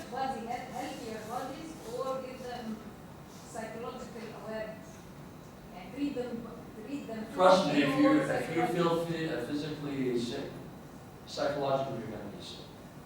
You have to handle both, okay? And within the limitations, of course, of your budget. This is why I say you have to actually balance what you're doing, okay? If you're tired, do you ever get tired? You study here? Yes. Yes. Okay, so you stayed up all night for 2 or 3 nights, and you're totally exhausted. Are you cheerful or are you depressed? You're depressed, right? Okay, so what do I need to do to make you feel? I mean, I can try to cheer you up and give you some jokes, and psychologically you may laugh for all of 2 minutes, right? But what do I try to do? I tell you, go to sleep, have a nice warm cup of soup, grandma's soup. I'll get it for you from Indonesia. You have grandmother's soup, have a nice meal, and you'll feel better, right? So if you're talking about people who are actually hungry and malnutrition, but that also affects their mental state, they're not two separate issues, okay? They're never two separate issues. You have to actually balance the two, so you have to treat both of them. Thank you. But you're also talking about limited budget, so this is why you need to help economists. Okay, thank you so much for. Are you going to ask me about your big job? Okay. First of all, let me thank you so much for this awesome lecture, and just want to ask you a very, important question for me. Yes, we have already agreed that the only person who is responsible for his health is just me or us, right? So yes, I'm a little bit actually. No, I said you are the most important Yes. healthcare. Okay, and He's responsible for your health. Because if he has a cold and he knows he has the cold and he sneezes but doesn't cover his face, see, he has to be responsible. Yeah, so I'm a little bit disagree about this because maybe I'm living actually in a very good environment. By the way, I'm not, but maybe. So maybe that because of me, the only person who's going to be responsible for his health, right? But what about the people who are living actually in, maybe upper Egypt or something? They are actually suffering from the poverty. They are suffering from, shortage of everything and education and everything. So once actually the children got poor actually, and they are gonna act like their parents. Well, the parents are acting is maybe like throw the rubbish in the street or whatever they are doing actually. So they don't have actually to be blamed for something that they don't have. They're responsible. They are not responsible for this because they just acting like them, right? So this is not. I mean, they're not responsible for something that Well, So yeah, I think that the only or the most important aspect right now, for them, is just the environment. The environment is just the only aspect that can control them, right?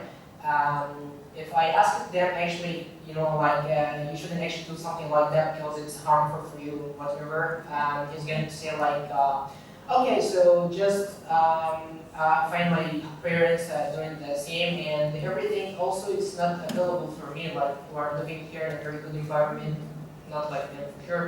And even what we have already seen here in the screen, some picture, even the place that you should actually go there in order actually to find some medicine there is not for the human being, right? For the health, maybe Maktab Saha, the health office or something. So if I'm a human being, I shouldn't go to the place like this, right? So it's not a good thing. So they are not responsible for something, or they don't have to be blamed for something that they don't responsible for. Yeah.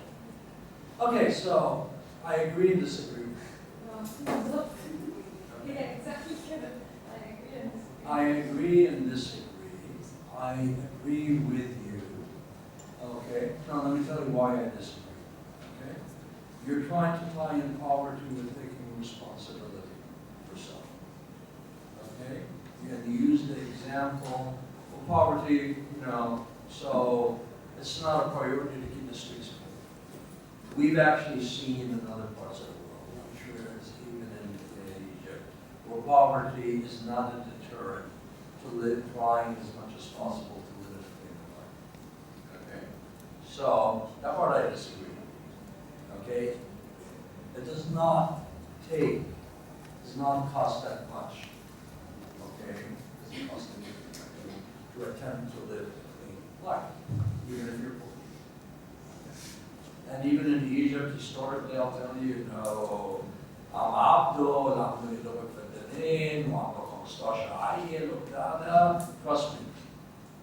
You know what? بالزمن اللي بياكل جرجير وشوية عيش محمر, that's it. Still manages. So that's not a deterrent. Okay? They're not responsible, or it's actually not so much that they're not responsible. They're not in a situation where they can readily speed things up. That's why I told you, your colleague next to you has also got responsibility.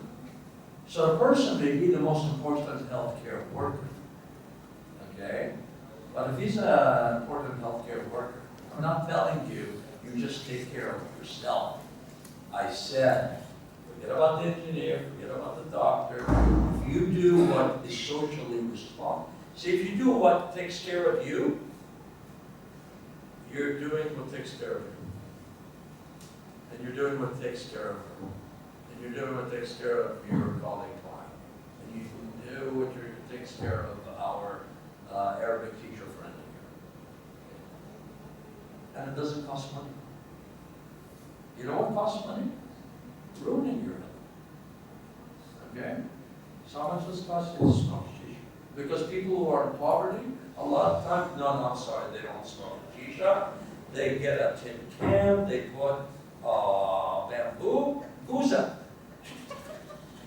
They're poor, right? Okay? They smoke, right? And actually they smoke more than tobacco.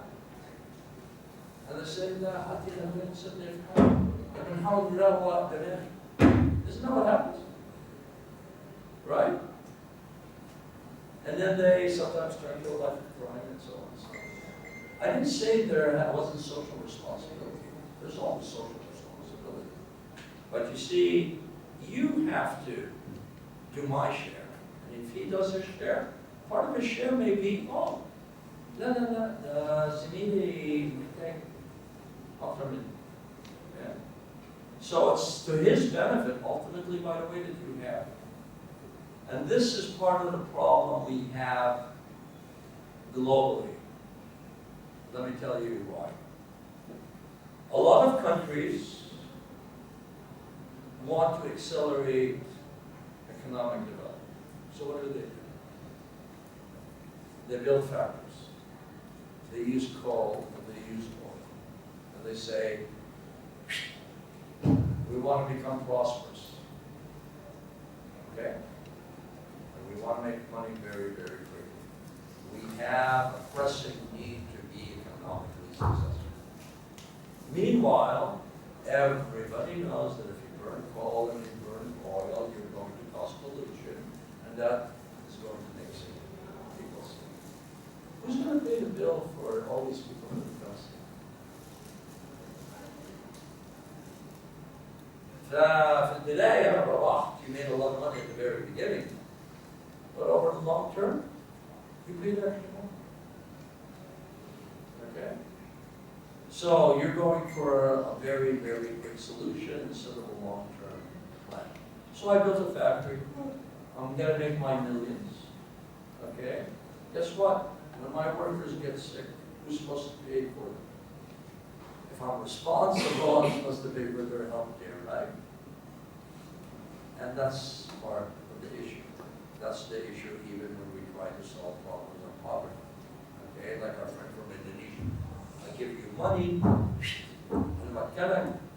I'm visit and need a pay. But guess what? I still didn't educate you. I didn't teach you how to take care of yourself. Okay? So yes, there are short-term measures that you have to take. No. Poverty has never been an deterrent to cleanliness. I've been in neighborhoods, both in Egypt and outside of Egypt, where people are poor. But they take pride in where they live. And part of taking pride in where you live, what your street looks like, how clean it is, so on and so forth. تعرف نظام الواحد ممكن يبقى فقير ولابس لبس مرقع just lives in the need for one. You know? That's what you do. Okay? So it's actually changing the way people think. How do you change people the way they think? That's a perfect example. Your question, سؤالك في الأول. Okay? إزاي تغير طريقة تفكير الناس؟ علمهم. Okay? اكتب لهم شعر بالعربي عندك. You can do that. Any other questions? Thank you very much, Dr. Hassan. We are the honor to have you with us. Look forward to seeing you again. Thank you.